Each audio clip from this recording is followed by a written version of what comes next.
একটা ডাইনামাইট ওইদিকে লাগাও, ঠিক আছে? আর আরেকটা 50 মিটার দূরে ওইখানে লাগাও। হ্যাঁ স্যার। আর একটা ওইদিকেও লাগাতে পারো। আচ্ছা, স্যার। একটা সোজা লাগাও ওইখানে, একদম 50 মিটার দূরে। আর এই 6 সেকেন্ড পরে ব্লাস্টগুলো হবে। ঠিক আছে স্যার। ওকে। আর কোথায় লাগানো যায়? ওইখানে মাঝখানে ফিট করা যাবে কি?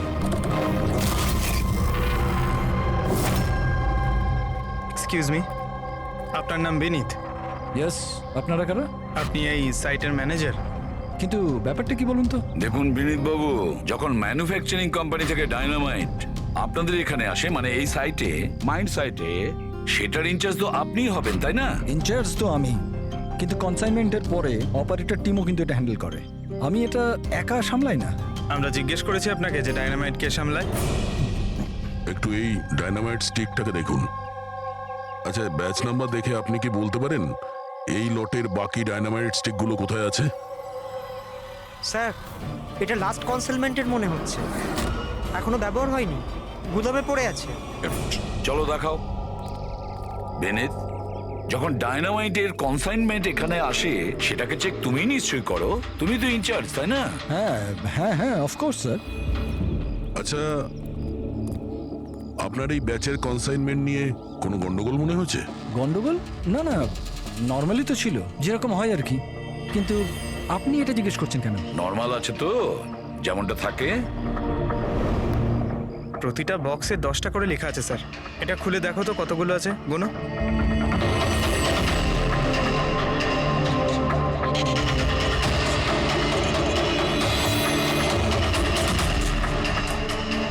স্যার, একটা সেট কম আছে স্যার। আচ্ছা, এই ব্যাপারটা কি সেটা কি তুমি এখানেই বলবে, না একটু খাতির টাতির করার পরে মুখ খুলবে? স্যার বলছি, আমি সবসময় এই সেটগুলো জেলেদের বিক্রি করে দিতাম বম ফিশিং এর জন্য। মানে ইল্লিগাল ভাবে ব্যবহার করো এটাকে। আর এটার থেকে 6টা সেট আমি ওদেরকে বিক্রি করেছি। যাকে বিক্রি করেছো তাকে চেনো নিশ্চয়ই? স্যার, ও আমার রেগুলার কাস্টমার ছিল না, ও প্রথমবার এসেছিল। আর আমি ওর মুখটাও ভালো করে দেখিনি, কিন্তু স্যার ওর হাতের চামড়াগুলো অদ্ভুত রকমের হয়ে গেছিল, বোধহয় ও অসুস্থ ছিল। এর মধ্যে কাউকে চেনো? না স্যার, আমার মনে হয় না এদের মধ্যে কেউ ছিল। আরো একবার ভালো করে দেখো, হতে পারে ছদ্মবেশে এসছে। না স্যার, এদের মধ্যে কেউ নাই। ঠিক আছে, হয়তো আবার দ্বিতীয়বার দেখা হবে। স্যার, আমার মনে হচ্ছে যে আমাদের ওই লোকেদের লিস্ট বানাতে হবে যাদের এই ধরনের রোগ আছে। জানি ব্যাপারটা খুব মুশকিলের, কিন্তু ট্রাই তো করা যেতে পারে। না না, ট্রাই তো করতেই হবে দয়া। প্রত্যেকটা বড় বড় হসপিটাল আর ছোটখাটো নার্সিং হোম এবং ক্লিনিকগুলোতে গিয়েও খোঁজ নাও এরকম রোগের পেশেন্টের ব্যাপারে। হতে পারে আমাদের ভাগ্য যদি ভালো থাকে কিছু প্রমাণ আমরা পেয়ে যাব। Sir, let's go.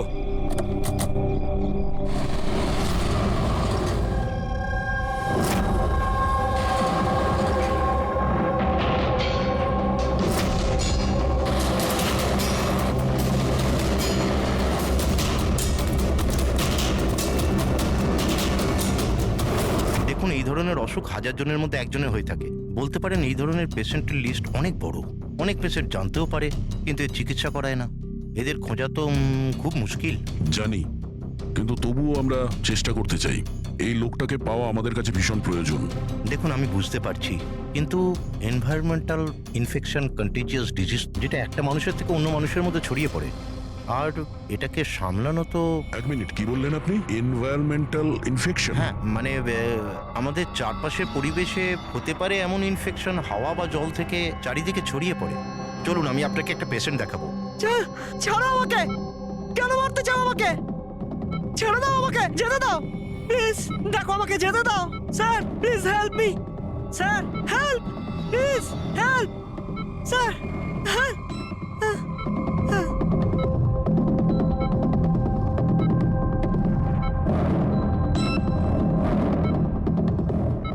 এটা এটা এনভায়রনমেন্টাল ইনফেকশনের কেস। নিউরোলজিক্যাল ইনস্টেবিলিটি, এই ধরনের অসুখ সাধারণত পেশেন্টের মাথা ধীরে ধীরে খারাপ করে দেয়। ও নিজের ধৈর্য হারিয়ে ফেলতে পারে আর মাথার ব্যালেন্সও নষ্ট হয়ে যায়। যেমনটা নীলজের হয়েছে। আর ফিজিক্যাল কন্ডিশন, মানে আমি বলতে চাইছি এই ধরনের পেশেন্টরা কি খুব জোরে দৌড়তে পারে? হ্যাঁ, নর্মালি চলতে ফিরতে তো পারে, কিন্তু অসুখটা যদি অ্যাডভান্স স্টেজে চলে যায় তাহলে দৌড়ানোর পক্ষে সম্ভব নয়। কিন্তু স্যার অ্যাডাভিন ইঞ্জেকশন দিলে শরীরে কিছুক্ষণের জন্য শক্তি আসে। হ্যাঁ, কিন্তু ওটা সাইড এফেক্ট যথেষ্ট। স্যার, অ্যাডারভিন ইঞ্জেকশন দেওয়া যথেষ্ট ঝুঁকিপূর্ণ। রিস্কি হতে পারে, কিন্তু এই অপরাধীর মানসিক অবস্থা যে ধরনের, তাতে হতে পারে যে ওর সাইড এফেক্ট নাও হতে পারে। কিন্তু যদিও নীলজের মতো মেন্টালি আনস্টেবল হয়, তাহলে চিন্তা আপনাদেরকেই করতে হবে। তার মানে এটাই যে ও একটা খুন করে থাকলে দ্বিতীয়বারও খুন করতে পারে।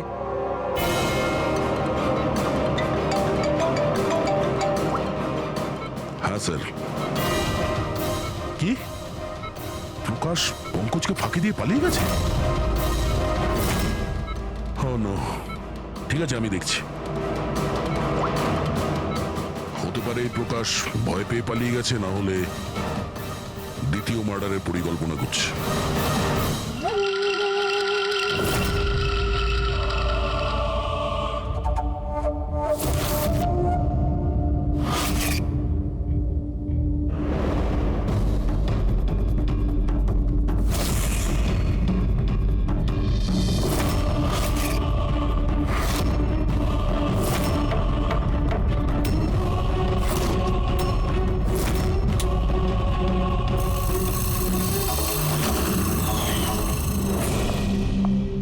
আরে বাবা, আজ তুমি তাড়াতাড়ি উঠে পড়লে।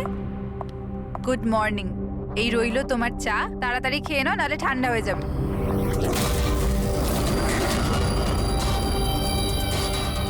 এটা কার পা?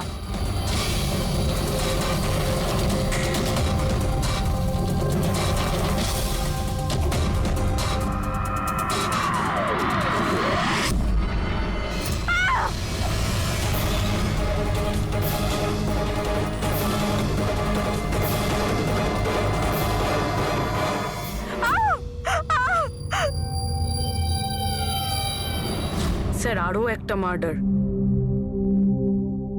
ওই ডক্টর ঠিকই বলেছিলেন, ওই খুনির মাথা খারাপ হয়ে গেছে, ওর মানসিক অবস্থা ঠিক নেই। স্যার, মনে হচ্ছে খুন করার একটা প্যাটার্ন বানিয়ে ফেলছে এই খুনি।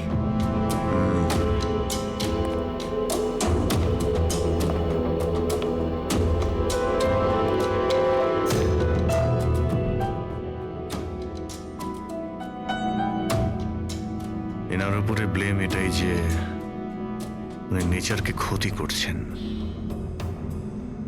ইল্লিগাল ডিফরেস্টেশন, জমি হাতানোর জন্য ইল্লিগালি গাছ কেটে ফেলা।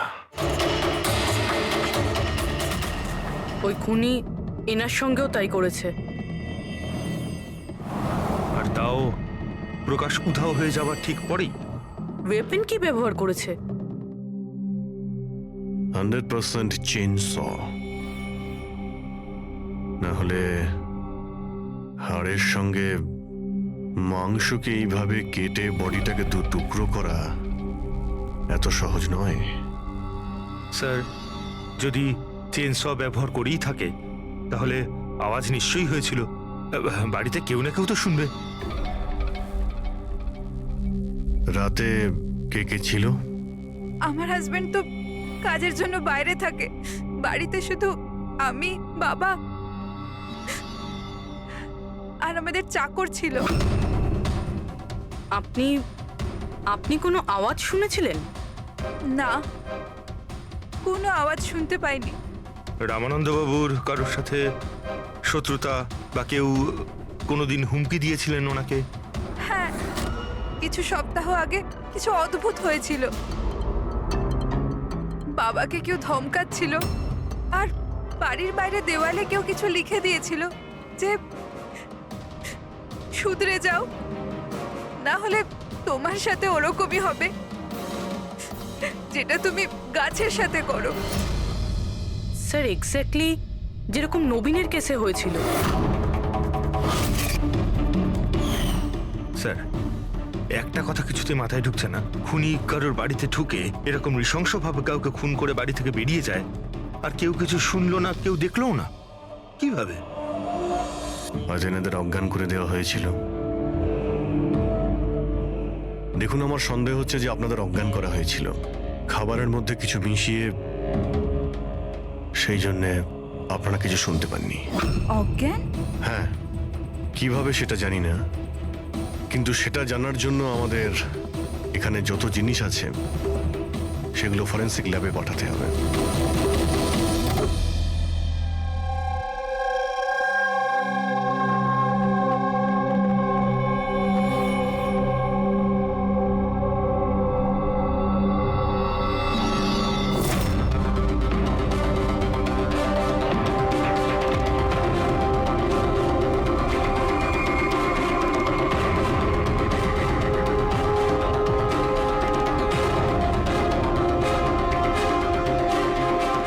স্যার, বাড়িতে যত রকম খাবার জিনিস ছিল চেক করে নিয়েছি, আর পানীয় কিছুতেই ঘুমের ওষুধ পাইনি। No sedatives.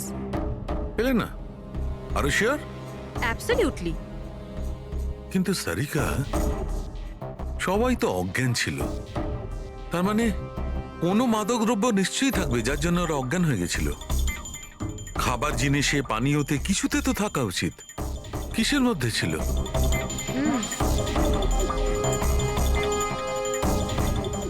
হ্যাঁ, মাদক দ্রব্য ছিল। এই এসিটার মধ্যে। এসিতে? ইয়েস, এই এসিতে মাদকদ্রব্য মেশানো হয়েছিল, আর এর হাওয়াটা ঘরের মধ্যে ঢোকা মাত্র মাদকদ্রব্য ছড়িয়ে পড়ে আর সবাই অজ্ঞান হয়ে যায়। হ্যাঁ। Check it. ইয়েস।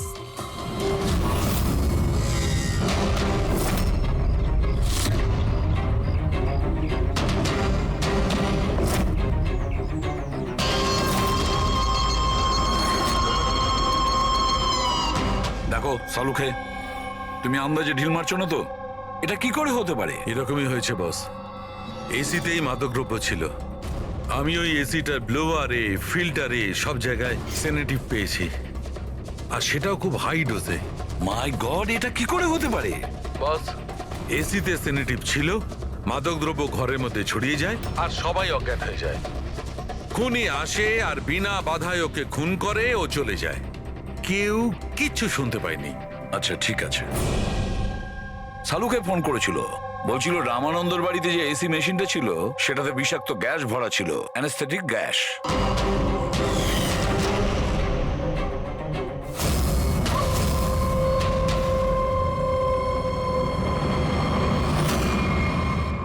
অ্যানাস্থেশিয়া দিয়ে লোকেদের ট্রিটমেন্ট করা হয় শুনেছি। আরে তো এই খুনি তো দেখছি বেশ ধূর্ত। প্রকাশের ব্যাপারে কি জানতে পেরেছো? স্যার, কিছু জানতে তো পারিনি, বাট আই এম শিওর পরের খুনের প্ল্যান করছে।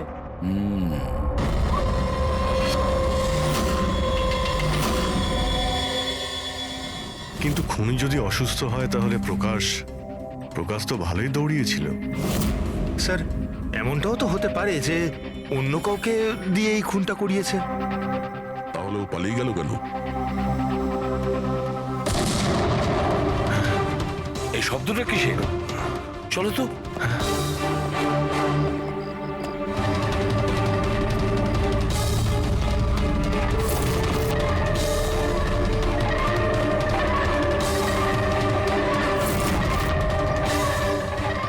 তোমাদের কাজ আমি করছি এসিপি, শহরকে পরিষ্কার, আর আমার এই রাস্তায় যে আসবে তাকেও আমি এই জগৎ থেকে পরিষ্কার করে দেব।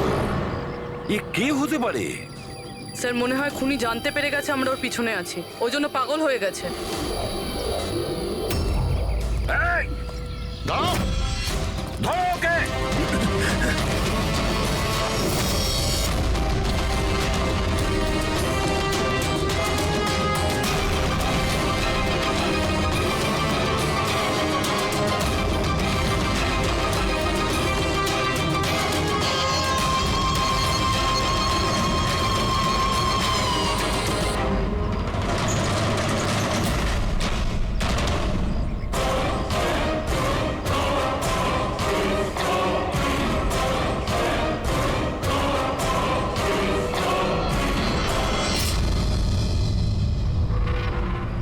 স্যার, সিআইডি থেকেই লিস্ট এসছে।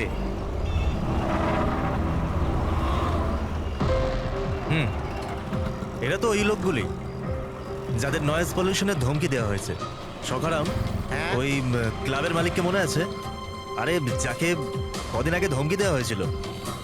কে স্যার? ও বীর। আচ্ছা সকারাম, ওর বিরুদ্ধে কোনো কমপ্লেন আছে নাকি? হ্যাঁ স্যার, ওটা তো রেসিডেন্সিয়াল এরিয়া না, তো আশপাশের 2-4টে ঘর থেকে কমপ্লেন এসছে যে অনেক রাত্রির পর্যন্ত জোরে মিউজিক চলে, এই সব কমপ্লেন। আওয়াজ মানে নয়েজ পলিউশন। সকারাম, তুমি একটা কাজ করো, হ্যাঁ তুমি সিআইডির লোকেদের ফোন করো এখনই, এই সময়।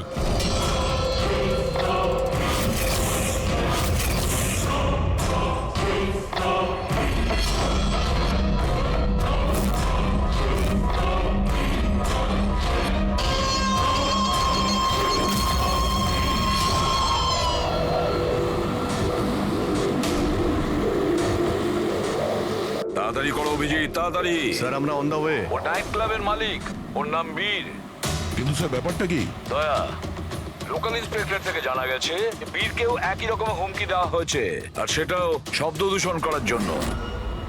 সরি স্যার, কিন্তু নয়েজ পলিউশন এটা একটু বেশি হয়ে গেল না? রবি, ওর মানসিক অবস্থা ঠিক নেই, এই খুনি যা খুশি করতে পারে। ডোন্ট ওয়ারি স্যার, ওই খুনি যদি ওখানে থাকে তাহলে এবারে আর আমাদের হাত থেকে বাঁচবে না স্যার। এই প্রকাশ কিন্তু এখনো নিখোঁজ, আর বীরের প্রাণ সংশয় রয়েছে। যে করেই হোক ওকে সুস্থ আর নিরাপদে আমাদের এখানে নিয়ে এসো।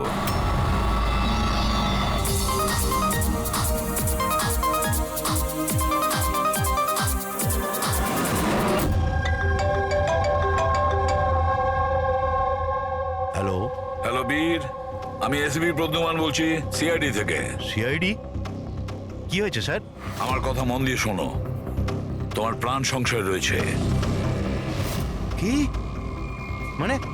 মানে আমাকে কি মারতে চায়? দেখো বীর, যদি তুমি ক্লাবে থাকো তাহলে বাইরে কোনো মতেই যেও না। আমাদের অফিসার্স তোমার ওখানে যাচ্ছে তোমার সেফটির জন্য।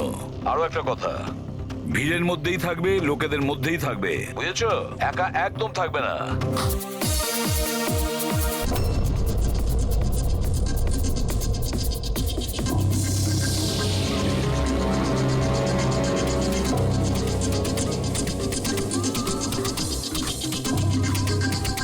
দেখো, আমি আমার কেবিনে যাচ্ছি, ঠিক আছে? আর কাউকে ভেতরে আসতে দেবে না, বুঝেছো? কাউকেই ভেতরে আসতে দেবে না।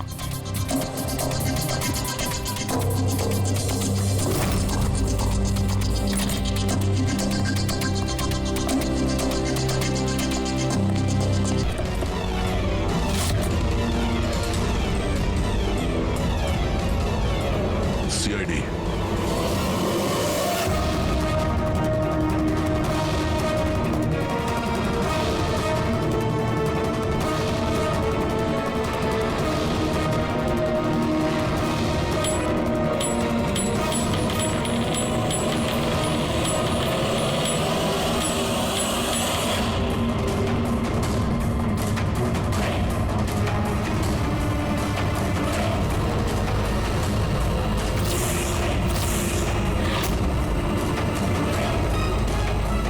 এ ভাই শোনো, এদিকে এসো।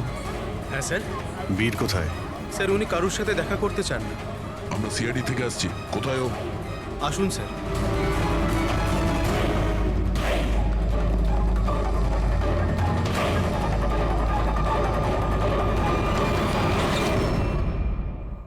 এই এই এই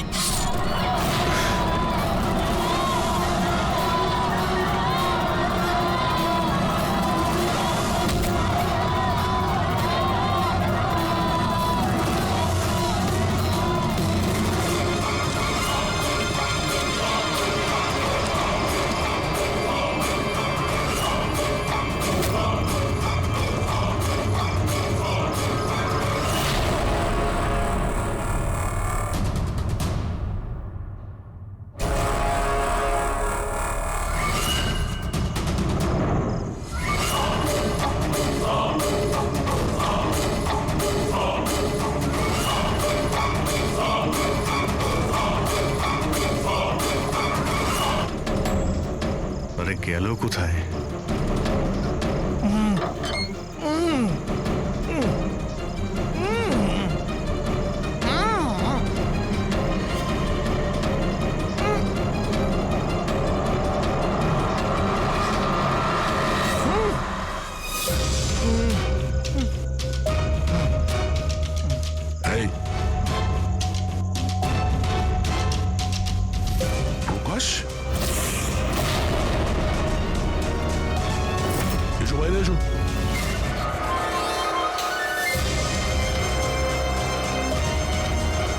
তুমি এখানে কি করছিলে? হ্যাঁ, আমাদের হাত থেকে বাঁচার জন্য কি এইসব করছিলে? না অভিজিৎ, মনে তো হচ্ছে না। এর হাত পা বাঁধা ছিল, মনে হচ্ছে কেউ হাত পা বেঁধে ওকে এখানে ফেলে দিয়েছে। রবি, এসপি স্যারকে ফোন করে বলো যে প্রকাশকে পাওয়া গেছে, আর ওর একটু ফার্স্ট এড করে দাও। স্যার যাও। চলুন। বুঝতে পারছি না প্রত্যেকবারও পালিয়ে যাচ্ছে কি করে। ও কোথায় লুকিয়ে পড়ছে? হয় ও আকাশে উড়ে গেছে, না হলে মাটিতে ঢুকে গেছে।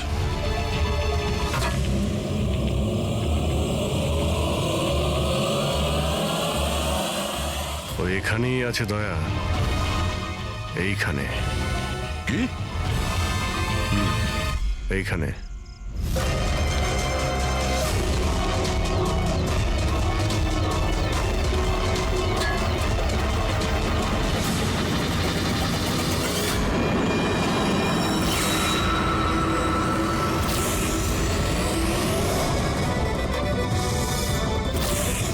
বাইরে আয়। কি খুন করার সময় নিজের হাত তো কাঁপেনি, এখন কেন কাঁপছে? জেলে যাবার ভয়? এই অ্যাড্রিনালিনের অ্যাকশন শেষ হয়ে গেছে। হ্যাঁ? যে ইঞ্জেকশন নিয়ে তুমি পালাচ্ছিলে তার কাজ কিন্তু শেষ হয়ে এসেছে। এবার তুমি মুখ খুলবে নাকি মুখ খোলার জন্য একটা ইঞ্জেকশন দিতে হবে? আমি কোনো মজা পাই না ইঞ্জেকশন নিতে। এটা আমার এক বাধ্যতা, যেটা আমাকে নিতে হয়। একটা সময় ছিল যখন আমি শক্তিশালী এবং মজবুত ছিলাম, কিন্তু আমার একদিন খারাপ সময় এলো আর আমি একটা রোগে আক্রান্ত হলাম। ফ্যাক্টরি আর ওখান থেকে নির্গত বিষাক্ত ধোঁয়া আর আবর্জনা, যে পলিউশন ছিল তাতে কয়েক লাখ লোক ইনফেক্টেড ছিল। জানি না রোজ কত পেশেন্ট আসতো। ওদের সাথে থাকতে থাকতে আমিও অসুস্থ হয়ে পড়েছিলাম। এই রোগটা কবে হয়েছিল আপনার? 6 মাস আগে। আর এই 6 মাসে এই রোগ তোমার শরীরের সঙ্গে সঙ্গে তোমার মাথারও ক্ষতি করতে শুরু করে দিয়েছে। তুমি জানো তুমি কি করেছো? হ্যাঁ, আমি কারোর কোনো ক্ষতি করিনি, ক্ষতি করেছে ওরা। হাওয়া, জল সবেতে বিষ মিশিয়ে দিয়েছিল। ব্যাস, তখনই আমি ঠিক করেছিলাম যে লোকেরা আমার এই অবস্থা করেছে তাদের আমি ছাড়বো না। আমি বদলা নিয়েই ছাড়বো। আর সেই কারণে তুমি বিএমসিতে চাকরি নিয়েছিলে, যাতে এই শহরের পুরো ড্রেনেজের নকশাটা তুমি জানতে পারো। তার সুযোগ নিয়ে তুমি ওখান থেকে পালিয়ে যেতে, আর আমাদের মনে হতো যে কোথায় তুমি হঠাৎ করে অদৃশ্য হয়ে গেলে।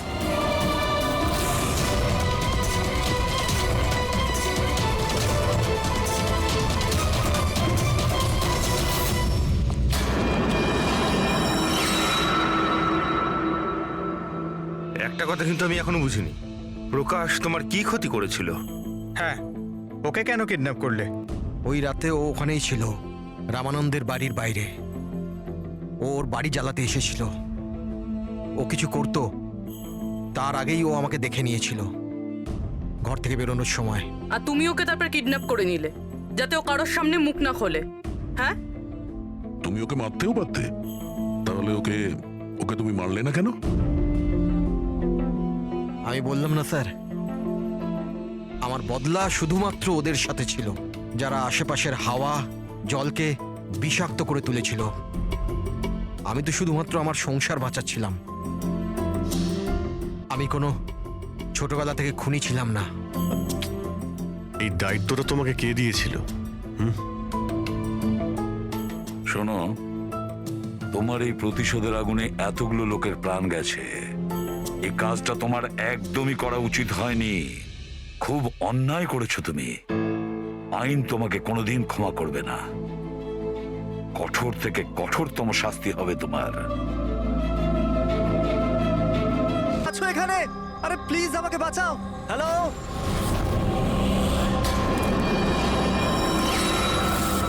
কেউ আছো এখানে? আরে কেউ তো বাঁচাও আমাকে। আরে কেউ কি শুনতে পাচ্ছো? আরে কেউ তো বাঁচাও আমাকে। আরে কেউ তো আমার আওয়াজ শুনছো? বাঁচাও।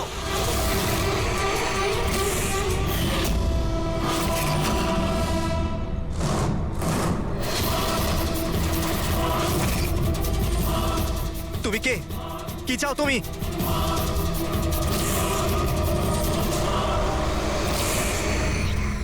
আরে বাঁচাও, বাঁচাও, বাঁচাও আমাকে, বাঁচাও। স্যার আওয়াজ ওখান থেকে আসছে। বাঁচাও আমাকে। আরে কেউ কি আছো? আরে কেউ আছো এখানে? কেউ আমার কথা শুনতে পাচ্ছ? আরে আমার কথাটা তো শোনো, বাঁচাও।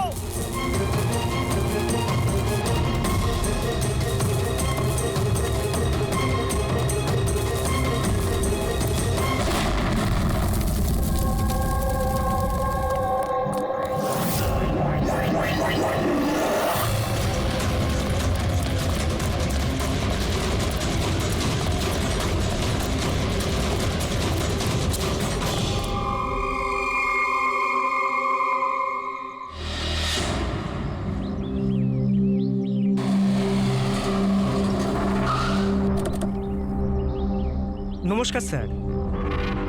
নমস্কার স্যার। এটা বলো, যখন ব্লাস্ট হয়েছিল তখন কি তুমি এখানে ছিলে? ইয়ে স্যার, আমার সঙ্গে আরো একজন কনস্টেবল ছিল, হরনা। ওর প্রচন্ড আঘাত লেগেছে, এখনো হসপিটালে ভর্তি। তুমি এখানে পৌঁছলে কি করে? স্যার আমরা নাইট ডিউটিতে ছিলাম, এখান দিয়ে যাচ্ছিলাম, তখনই একটা চিৎকার শুনতে পেলাম। আমরা ওকে দেখতে পাইনি। এখানে পৌঁছে আমরা কিছু করতে যাওয়ার আগেই বোম ব্লাস্ট হয়ে গেল।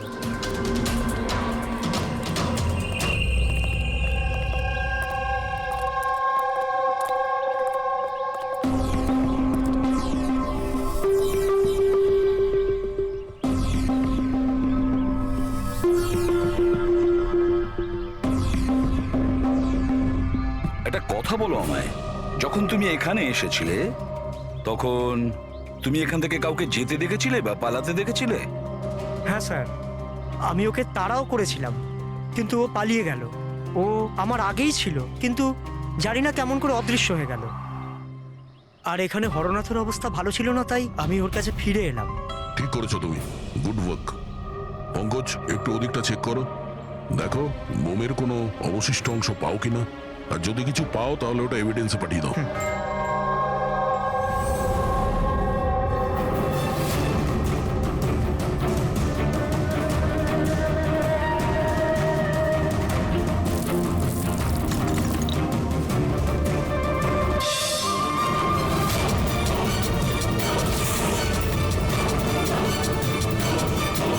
স্যার,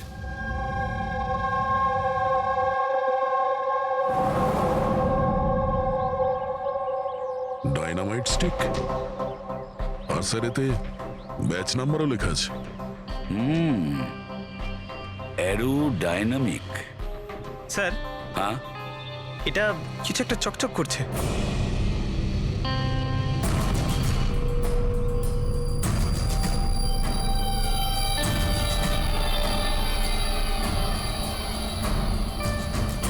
দেখি একটু।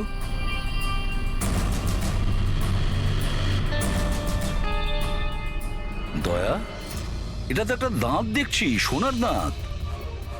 এক মিনিট, আচ্ছা একটু ম্যাগনিফাইং গ্লাসটা দাও তো।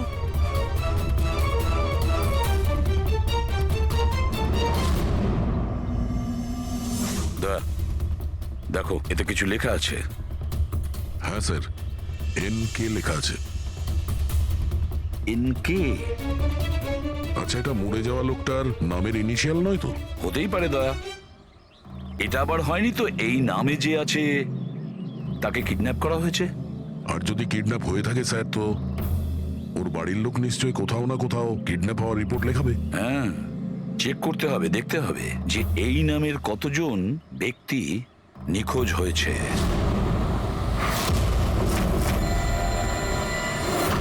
Yes sir. লোকাল পুলিশ থেকে জানা গেছে যে মিসিং কমপ্লেইন্ট নবীন কুমারের। নবীন কুমারের স্ত্রীর সঙ্গে আমি ফোনে কথা বলেছি। উনি বলেছেন যে এই নবীন কুমারের একটা দাঁত সোনার ছিল। আচ্ছা স্যার, এই নবীন কুমার কে? শহরের বাইরে ওনার একটা পেইন্টের ফ্যাক্টরি আছে, আর কিছুদিন আগে ওনার একটা নিউজ কভারেজ ছিল। নিউজে? কি ব্যাপারে স্যার? কিছুক্ষণের মধ্যেই জানা যাবে। আচ্ছা দেখো, এই নবীনের বাড়ির ঠিকানা আমি তোমাকে পাঠিয়েছি, আর তাছাড়া ওনার স্ত্রীকেও এই বিষয়ে আমি জানিয়েছি। আর যদি আমার ধারণা ঠিক হয়ে থাকে তাহলে অভিজিৎ, নিশ্চয়ই মিডিয়ার লোক ওখানে তোমার আগে পৌঁছে যাবে। অনেক ঝামেলা আছে, সামলে নিও। ঠিক আছে, আমরা দেখে নিচ্ছি। ইয়া। হ্যাঁ, নবীন কুমারের বাড়ি যেতে হবে। স্যার অ্যাড্রেস পাঠাচ্ছেন।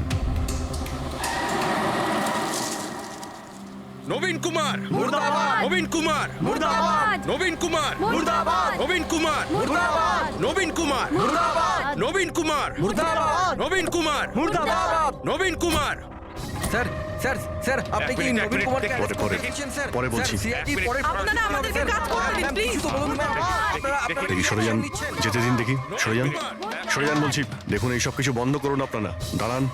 নাটক স্যার নাটক তো নবীন কুমার রচিয়ে রেখেছে আমাদের এই শহরে স্যার ওরা সবাই নবীন কুমার মারা গেছেন। He is no more. এই লোকটা মেরেছে আমার স্বামীকে। খুনি এরা সবাই। এবার বলবে নাকি জেলে ঢুকিয়ে দেবো? বলো, কেন করছো এইসব? স্যার আমরা মারিনি স্যার। স্যার নবীন কুমারের রঙের ফ্যাক্টরি আছে স্যার, যেখানে প্রতিদিন 1000 টনেরও বেশি বিষাক্ত আবর্জনা নদীতে ফেলা হয় স্যার। স্যার আমরা তো আন্দোলনকারী, আমরা ওনার এগেনস্টে আন্দোলন করছি স্যার। বিশ্বাস করুন আমরা ক্রিমিনাল নই, আমরা সোশ্যাল ওয়ার্কার স্যার। মিথ্যে কথা, মিথ্যে বলছে। হুমকি দিয়ে রেখেছিল আমার স্বামীকে। রোজ রোজ হুমকি দিত। না স্যার আমি কোনো ধমকি দিতাম না, সে তো কোনো অন্য লোক স্যার। কারা? কাদের কথা বলছো? স্যার ওরা সেই সব লোকগুলোই যারা সোশ্যাল সার্ভিসের নামে খারাপ কাজ করে, ল ইন অর্ডারের মিসইউজ করে স্যার। স্যার আমি আর আমাদের প্রোটেস্টার্স আমাদের মধ্যে কেউ নয় স্যার। কি ধরনের হুমকি আসতো আপনার স্বামীর কাছে? কি হয়েছিল? এ নাও চা। আরে বাহ, গরম গরম চা। আচ্ছা ওই এনজিওটার কি হলো? ওই এনজিও তো বিরক্ত করে মারছে, ফ্যাক্টরিতে ওয়ার্কার্সদের কাজ করতে দিচ্ছে না। এখন তো জল অনেক দূর গড়িয়ে গেছে, মনে হচ্ছে পুলিশকে ডাকতে হবে। শোনো, বাহ নবীন বাবু, আপনাদের মতো সৎ লোক আবার পুলিশদের কাছে যাচ্ছে নাকি? তুমি ভেতরে কি করে এলে? আপনাকে মনে করাতে এসেছি যে আপনি যেটা করছেন সেটা ভুল করছেন। এখনো সময় আছে, শুধরে যান। শাট আপ, বেশি তর্ক করো না, এখন এই ঘর থেকে বেরিয়ে যাও। I said get out. আর কোথায় কোথায় ঢুকতে দেবেন না, আর কাকে কাকে আটকাবেন। আমাদের মতো লোক আপনাদের মতো লোককে ভয় পায় না, বুঝতে পেরেছেন? আর কেন জানেন? কারণ আমরা আপনাদের মতো খারাপ কাজ করি না। আজ তো আমি আপনার ঘরে ঢুকেছি। যদি আপনি আপনার স্বার্থের জন্য অসহায় মানুষদের জীবন নিয়ে খেলা যদি বন্ধ না করেন, তাহলে আপনার ফ্যাক্টরিতেও ঢুকবো। তোমাদের মতো গুন্ডাদেরকে না আমি সিধে করতে পারি, আর এই ফালতু ধমকিগুলো না অন্য কাউকে গিয়ে দেবে। আমার যা করার আমি তাই করব, আর তোমার যা করার করে নাও। আমি ধমকি দিচ্ছি না, বোঝাচ্ছি। যদি এই উল্টোপাল্টা কাজ বন্ধ না করেন, তাহলে আপনার ফ্যাক্টরি তো আমি বন্ধ করিয়েই ছাড়ব। তুই আমার ফ্যাক্টরি বন্ধ করবি? হ্যাঁ, ফ্যাক্টরি বন্ধ করবি তুই আমার? শোনো, শোনো প্লিজ, প্লিজ তুমি শান্ত হও। আর আপনি ওকে বিরক্ত করা বন্ধ করুন। আপনি যান এখান থেকে প্লিজ। প্লিজ বলছো তুমি একে? হ্যাঁ, আমি তোকে লাথি মেরে বার করে দেবো। চল। এটা কোত্থেকে আওয়াজ এলো?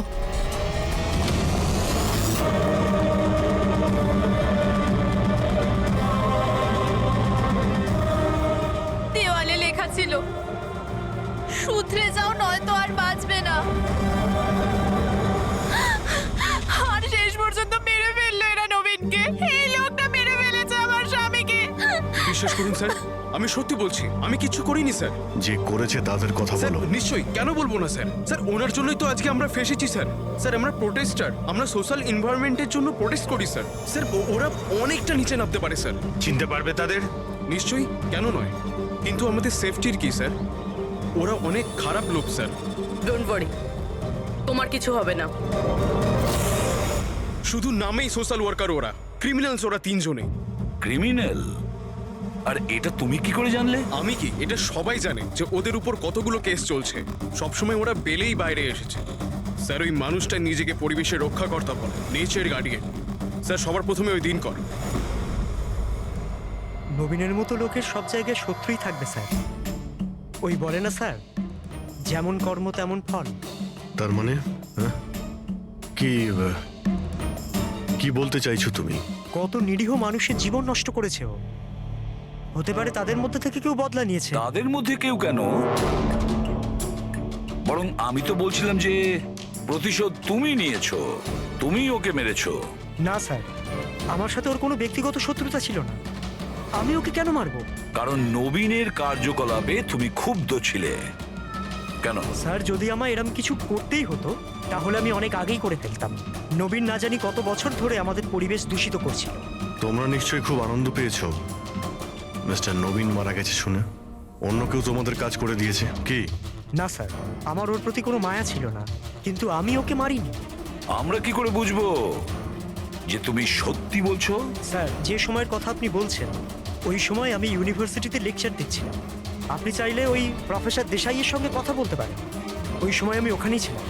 স্যার পল্লবী, ওকে প্রায় দিনই দেখা যায় নিউজে কারুর না কারুর সাথে ঝগড়া করতে। স্যার সোশ্যাল ওয়ার্কের ফিল্ডে আপনি যে কোনো কাউকে জিজ্ঞাসা করুন ওর ব্যাপারে, সবাই জানে যে ও কিরকম, ও নিজের টিম দিয়ে কিরকম উল্টোপাল্টা কাজ করায়। হ্যাঁ তো আমি ট্রেড অ্যাকাউন্ট করি, সোজাভাবে বললে লোকে বুঝতে পারে কই।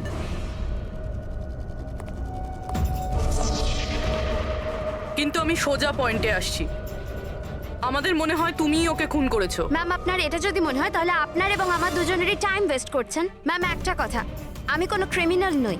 কিন্তু আমরা তো এটা শুনেছি যে আপনি রোজই কোনো না কোনো একটা কন্ট্রোভার্সিতে জড়িয়ে থাকেন। স্যার ব্যাপারটা হলো কি, যদি কোনো সৎ লোক সাহস করে সত্যের পিছনে দাঁড়ায় না তো মানুষ ভয় পেয়ে যায়, সহ্য করতে পারে না, বিশেষ করে যদি সে একটা মেয়ে হয়। আপনি তো জানেনই সোসাইটির কি মেন্টালিটি। তাই নাকি? আমার তো আপনার মেন্টালিটি ঠিক মনে হয় না। কেন? শুধুমাত্র এই জন্যই যে আমি কাউকে ভয় পাই না? আপনাকেও নয়। এই জন্য আমি ক্রিমিনাল হয়ে গেলাম? এমনিতেও আমি কাল রাতে নিউজ লাইভের ডিবেটে ছিলাম, আপনি চাইলে চেক করতে পারেন। আমি চাইলেও নবীনকে খুন করতে পারতাম না। ম্যাডাম, আপনি কিন্তু এই কাজটা নিজের লোকদের দিয়ে করিয়ে থাকতে পারেন। তো ঠিক আছে, আপনার যদি এত কনফিডেন্স থাকে তো প্রুফ করে দিন, আপনি পাঠিয়ে দিন আমাকে জেলে।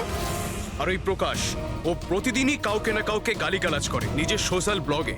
যারা পলিউশন ছড়াচ্ছে স্যার ও লোকদের উস্কায়, খেপিয়ে দেয় তার বিরুদ্ধে।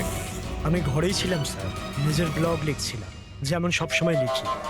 প্রত্যেকবারের মতো সবাইকে উস্কাচ্ছিলেন, তাদের ব্রেন ওয়াশ করছিলেন নবীনের মতো লোকেদের বিরুদ্ধে কি? স্যার নবীনের সাথে আমার কোনো ব্যক্তিগত শত্রুতা ছিল না, আর প্রকৃতির জন্য আমি অ্যাওয়ারনেস স্প্রেড করতেই থাকি। ব্যক্তিগত শত্রুতা না থাকলে তোমার সবকটা ব্লগে নবীনের নাম কেন থাকে? তাও টপ 4-5 জনের মধ্যে। কালকেও যে ব্লগটা লিখেছিলে সেখানেও নবীনের নাম ছিল না? হ্যাঁ স্যার, নবীনের নাম ছিল ওখানে। আর এই কথাটা আমি লুকোবই বা কেন? ও খারাপ লোক ছিল, কিন্তু এর মানে তো এটা নয় যে আমি ওকে খুন করে দেবো। কেন? কেন মারবে না? এরকম লোকেদের তো তুমি ভীষণ ঘৃণা করো, তাই না? তোমার মনে হচ্ছে তোমার পরিশ্রম বিফলে চলে যাচ্ছে, আর তারপরে নবীনকে এত বোঝানোর পরেও নবীন পরিবেশ দূষিত করে দিচ্ছিল, আর সেই জন্য তুমি রেগে যাও আর তারপরে নবীনকে শেষ করে দাও। আমি একজন রেসপন্সিবল সিটিজেন স্যার, কোনো ক্রিমিনাল নয় স্যার। আমার কাজ এটাই, আমার ব্লগের মাধ্যমে ঠিক আর ভুলের তফাৎ বোঝানো, কারোর ক্ষতি করা নয়। স্যার ইন্টারোগেশনে তো কেউই কোনো ভয় পায়নি। হ্যাঁ, কোনো ভয় পায়নি ঠিকই। এই 3 জনের উপর কড়া নজর রাখতে হবে। কেন স্যার? ঠিক, ভয় একটা অদ্ভুত জিনিস। যদি ওই 3 জনের মধ্যে কেউ খুন করে থাকে তাহলে সে ভয় পেয়ে কিছু না কিছু গন্ডগোল করবেই, কোনো না কোনো ভুল সে নিশ্চয়ই করবে।